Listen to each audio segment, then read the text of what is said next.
In this video, we're going to take a look at some basic modeling approaches and curve tools in plasticity, so stay tuned.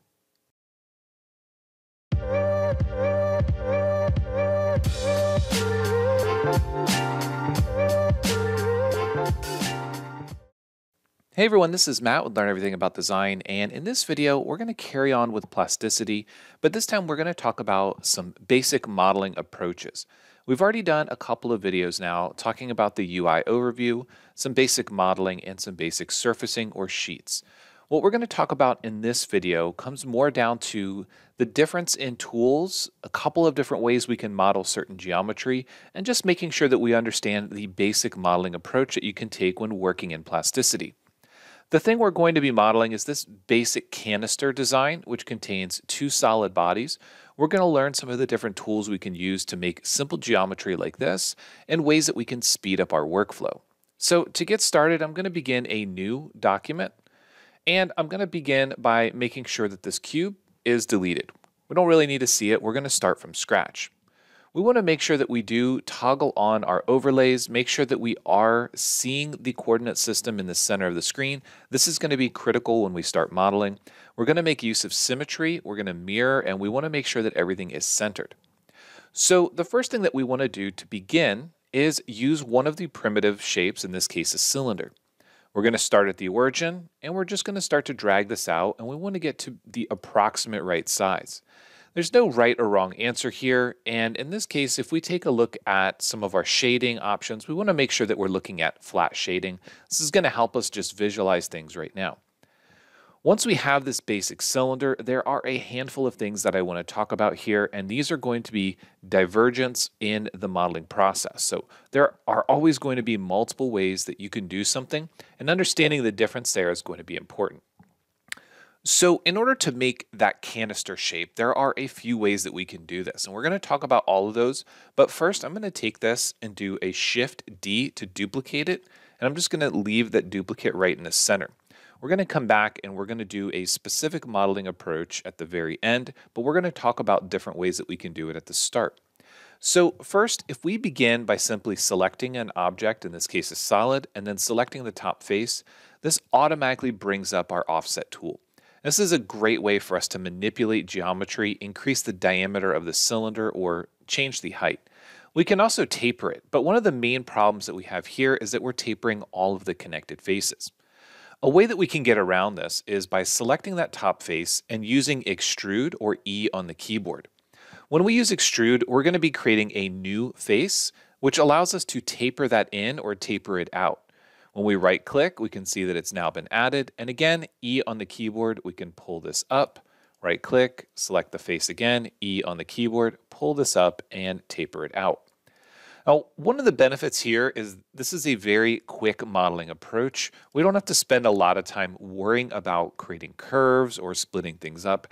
However, the downside to this is that it's more difficult for us to get accurate representations of geometry. And what I mean by that is the tapers or the chamfers could be at different heights, different angles. The diameter of the top is potentially different than the diameter of the bottom. So it's not going to be as precise, but oftentimes it'll be very quick. This isn't the only way that we can approach this exact same geometry. If we're going to take the same example, if we select the top face, we can use the offset curve, which is O on the keyboard. And when we do this, we can create an offset. Right click, and then simply pull that face up. When we do this, this gives us the option to select this root edge and either drag it inward to create a chamfer or drag it out to create a fillet. So once again, this is a great way for us to build this geometry. It doesn't necessarily have to be done a specific way, but once again, there are pros and cons to each of these methods. So now that we've seen those two methods, which by all means are not going to be the only way, let's go ahead and take a look at the duplicate, and let's talk about another way that we can do this. So with the duplicate active, I'm going to use one of my default construction planes, either 1 on the keyboard for front or 3 on the keyboard for right. Then I'm going to take my corner rectangle tool, and I'm just going to simply draw a rectangle. We're going to go right click to accept. Now we're going to be using the Imprint tool. We can start by typing F on the keyboard and begin typing Imprint. You can see that it's toggled to Shift and I. This is the default binding. And when we select this, we can select a target body, right click, and then we can select and delete our curve. This is going to split up the cylinder, and then we can use our offset to simply pull this in. Now, one downside to this you'll note is that these inside faces are split up, but if we simply select them and hit delete, it will be able to patch and heal that geometry for us. Notice that there is an edge here, just something that we need to be aware of. If we want to make adjustments now, we can select the top and bottom edges, and again, pulling them in or out based on if you want a fillet or a chamfer.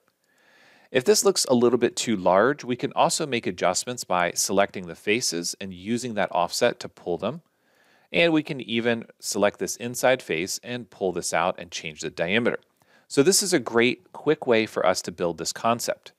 Now the top looks like it's a little bit short, so I'm going to use direct modeling and pull this up. Right click, and I want to build a chamfer on the top.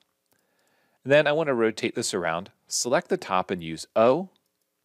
Right click, pull this downward. I'm going to right click, select this edge, and now I want to build a chamfer here. Then I'm going to select that inside face, O again. Right click, select the inside, pull it up, and just build this extra little piece, kind of like a contact for a battery. So that was a quick way for us to build the majority of the shape. Now, again, the end result, we're going to mirror this across the bottom, but there's other elements that we want to make sure we understand. So once again, using 1 or 3 on the keyboard, the next thing we're going to do is create that little pocket or that inset piece in the center. We're going to do this using a corner rectangle, starting at the origin, and then hitting Tab. This is going to change us to a center rectangle, which will be at that origin. Just simply draw it until it's large enough, right click, and then use Shift and I. Once again, select the target body. Make sure that we're only going one direction, so you can see we can toggle off that bi-direction. And then we're going to right click, select our curve, and delete it. Now we've essentially split this face. We can select it, and we can pull it in to begin creating that recess. Then, you guessed it, we can select these edges.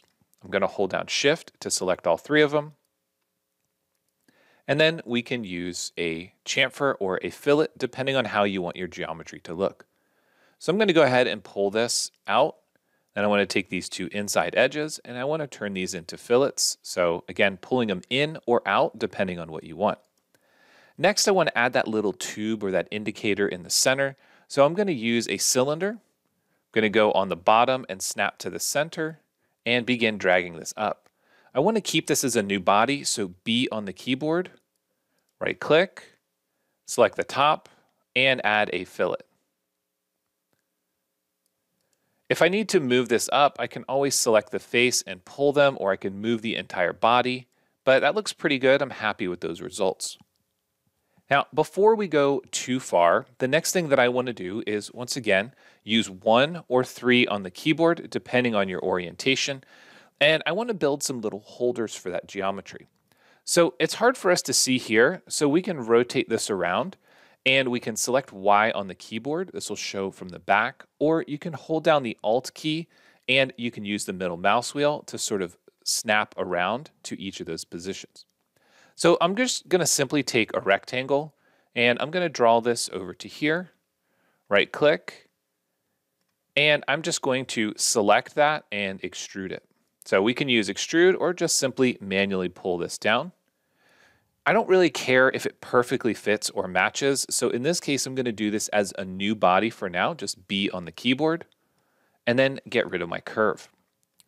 The next thing that I want to do is I want to note that it's kind of the wrong size. It doesn't look right with the rest of this geometry. So what I want to do is I want to cut that or remove some of the material. I'm going to do this by sketching on the bottom. I'm going to use my circle tool, and I'm just going to snap to the appropriate size or potentially just a little bit smaller. Now once I have that, then I'm going to extrude that up. To make this a bit easier, I'm going to hide some of the other geometry, and I want to take this and begin dragging it down. And this time, all I want to do is keep the sections that intersect. This is going to be Shift and E, and then I need to select my target body. This is going to only leave me with this little piece. Right click to accept, delete my curve, and show the other solids. I'm going to hide the X-ray mode so I'm not seeing the edges behind. And then I also want to use my Boolean. Select this and hit Q on the keyboard. This time I want to remove, so this time it's going to be difference, W. Select this, but I want to keep the tools, so I'll say T on the keyboard. Right click, and this should leave me with that cylinder solid, but remove it from that other little piece. Now, once again, we can continue to make some adjustments, potentially select this edge here, and if this is difficult to do, you can always hide other solids and make sure it's a little bit easier for us to select, adding a fillet or a chamfer here, doing the same thing on these edges. Go ahead and bring them in, right click, and now we can mirror this body. We're going to select mirror, do it in the X direction, right click, and we can make duplicates of that. So for example, I can do Shift D and I can slide those down until it looks like it's okay. We could also do a pattern of this. Again, any of these options are perfectly fine. Once we're happy with those results, I'm going to hit Q. I want to do a union and select these as the bodies I want to also include. Notice that I need to hold down the Shift key to add multiple selections, right click, and now we're left with a single solid, and then we have this extra little cylinder with those pieces that are holding it. At this stage, we'll select both solids, do mirror, this time in the Z direction. We can use the option Q to merge, so hit Q on the keyboard, and now we've got our sci-fi cylinder. Pretty simple process, but again, there are different stages in the modeling process where you may need to make a decision. For example, using the extrude over just offsetting the face, determining if you need to do, let's say, an intersect with a curve, splitting up a solid, or if you need to choose any other design decision along the way. I think overall that looks pretty good. We can change the materials and appearances, but Plasticity isn't really a renderer. So if you're going to be doing renders of this, you would want to take it to another program. At this point, I think that's as far as we're going to take it. But if you have any questions, please let me know. As always, thanks for watching, and we'll see you in the next one.